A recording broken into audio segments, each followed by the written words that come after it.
Šetnja pored hotela za ove se gošće u trenutku pretvorila u pravi pakao.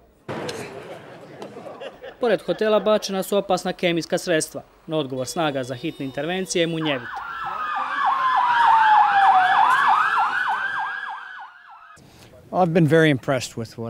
Impresioniran sam onim što sam danas vidio. Moja je procjena da su hrvatske snage pripremljene i obučene, slično kao one koje mi imamo u Sjedinjenim Državama.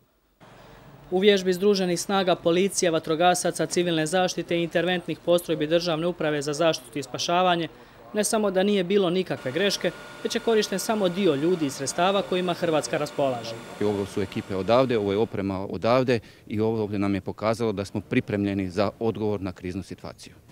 A kolika je ta spremnost, možda najbolje govori činjenica što su u sljedeći zadatak dobile ovoga puta državne vlasti. I zamoljeni smo ovdje da pomognemo svojim susjedima i taj dio ćemo svakako odraditi. Evo upravo smo počeli i takve razgovore. Sudeći po viđenom na današnjoj vježbi, Hrvatska ima što pokazati. No iako je dobro znati da smo spremni za najgore scenarije, pa čak i terorističke napade, ipak bolje da ovakve slike i dalje gledamo samo na vježbama.